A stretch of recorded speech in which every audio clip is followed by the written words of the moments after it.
یا رسول اللہ صلی اللہ تعالی علیہ وسلم، آج میں آپ کو عشرہ ذی الحجہ کی پہلی تاریخ سے لے کر 10ویں تاریخ کی فضیلت کے بارے میں سنانے کی سعادت حاصل کر رہا ہوں۔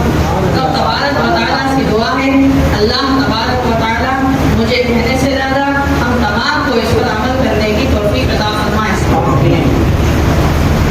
عشرہ ذی الحجہ یہ بڑی فضیلتوں اور برکتوں والا عشرہ ہے۔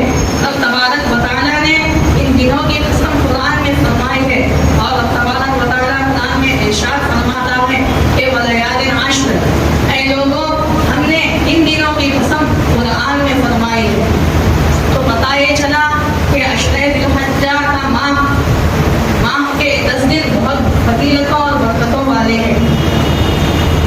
حضرت ابن عباس رضی اللہ تعالیٰ عنہ سے روایت ہے کہ نبی اکرم صلی اللہ علیہ وسلم نے فرمایا کہ کوئی ایسا دن نہیں جس دن کی فضیلت ان دنوں سے افضل ہو۔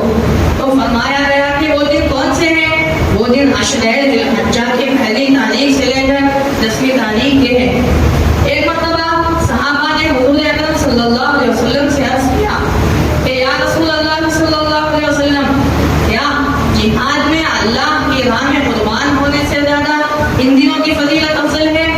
تو سرکار صلی اللہ علیہ وسلم نے فرمایا اے صحابہ، ہاں، جہاد میں اللہ تعالیٰ کی راہ میں قربان ہونے سے زیادہ ان عشرہ ذی الحجہ کے 10 دنوں کی فضیلت ہے۔ سبحان اللہ۔ اور فرمایا گیا کہ حضور صلی اللہ علیہ وسلم نے فرمایا کہ اس دن کا ایک روزہ سال بھر کے روزوں کے برابر ہے۔ اور فرماتے ہیں کہ اس دن کے اعمال کا ثواب، اعمال یعنی ہم جو اچھا برا عمل کرتے ہیں، نیکی کرتے ہیں، صدقہ و زکات کرتے ہیں، اسے اعمال کہتے ہیں۔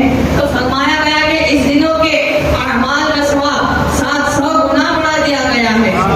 اور حضور صلی اللہ علیہ وسلم نے فرمایا کہ جو شخص عشرہ ذی الحجہ کی راتوں میں عبادت کرتا ہے، ان راتوں میں نوافل پڑھتا ہے، تو رب تبارک و تعالیٰ اسے شب قدر میں عبادت کرنے کا ثواب عطا فرماتا ہے۔ ام المؤمنین حضرت عائشہ صدیقہ رضی اللہ تعالیٰ عنہ نے فرمایا کہ ایک شخص تھا، حضرت عائشہ صدیقہ رضی اللہ تعالیٰ عنہ نے فرمایا کہ ایک شخص تھا، وہ سنگر تھا۔ وہ کیا تھا؟ سنگر، گانا گانے والا تھا۔ تو وہ شخص جیسے کہ عشرہ ذی الحجہ کا چاند دیکھتا تو عشرہ ذی الحجہ کے روزے رکھنے چالو کرتا۔ تو حضرت عائشہ صدیقہ رضی اللہ تعالیٰ نے یہ دیکھا کہ ایک شخص ہے، یہ ایسا ایسا معاملہ کرتا ہے۔ تو حضرت عائشہ صدیقہ رضی اللہ تعالیٰ نے حضور صلی اللہ علیہ وسلم کے سے کہا کہ فلاں شخص ہے جو عشرہ ذی الحجہ کا چاند دیکھتا ہے اور روزے رکھنے چالو کرتا ہے۔ تو حضور اکرم صلی اللہ علیہ وسلم نے فرمایا کہ اے عائشہ، اس شخص کو بلاؤ۔ تو وہ شخص حضور صلی اللہ علیہ وسلم کے بارگاہ میں حاضر ہوا۔ تو نبی اکرم صلی اللہ علیہ وسلم نے فرمایا کہ تو کیوں اس ماہ کے روزے رکھتا ہے؟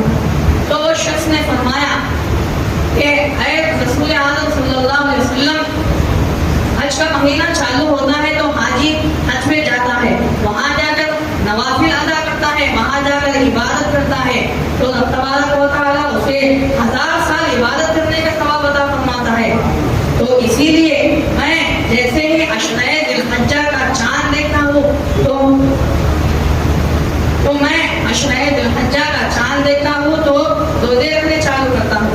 تو حضور صلی اللہ علیہ وسلم نے اس کی بات سنی اور فرمایا اے بندے، اللہ تبارک و تعالیٰ کو تیرا یہ عمل اتنا محبوب ہوا کہ رب تبارک و تعالیٰ نے تیرے اس روزے کے صدقے میں تجھے 1000 اونٹ حج میں بھیجنے کا ثواب عطا فرما دیا گیا۔ اور فرماتے ہیں کہ تیرے اس روزے کے صدقے میں اللہ تیرے 1000 سال کے گناہوں کو معاف فرما دیتا ہے۔ اور فرمایا گیا کہ اللہ تبارک و تعالیٰ 1000 گھوڑے جہاد فی سبیل اللہ میں دینے کا ثواب عطا فرمایا گیا۔ تو کم نصیب ہے وہ مسلمان جو ان راتوں سے محروم ہے۔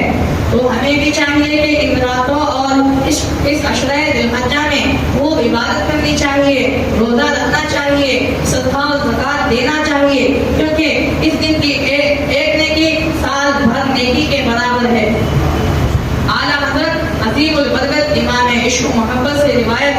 کہ نبی اکرم صلی اللہ علیہ وسلم نے فرمایا، ابھی آپ نے سن لیا کہ عشرہ ذی الحجہ کی پہلی تاریخ سے لے کر 10ویں تاریخ کی فضیلت۔ 10ویں تاریخ کو روزہ رکھنا حرام ہے، کیونکہ عید کے دن روزہ رکھنا یہ حرام ہے، اور عید کے ایک دن پہلے جو نبی ذی الحجہ ہوتا ہے اس نبی ذی الحجہ کی فضیلت اعلیٰ حضرت کی روایت ہے کہ نبی اکرم صلی اللہ علیہ وسلم نے فرمایا کہ جو شخص نبی ذی الحجہ کا روزہ رکھتا ہے تو اللہ تبارک و تعالیٰ اس کے پچھلے اگلے سارے گناہوں کو معاف فرماتا ہے۔ سبحان اللہ۔ تو ہمیں بھی چاہیے کہ اس عشرہ ذی الحجہ میں روزہ رکھے، اس میں عبادت کرنے کی خوب ہم کوشش کریں۔ تو اللہ تبارک و تعالیٰ سے دعا ہے کہ اللہ تبارک و تعالیٰ ہمیں عشرہ ذی الحجہ میں عبادت کرنے کی توفیق عطا فرمائے، اور 5 وقت نمازیں پڑھنے کی توفیق عطا فرمائے، ہمیں روزے رکھنے کی توفیق عطا فرمائے۔ برحمتک یا ارحم الراحمین۔ سبحان اللہ۔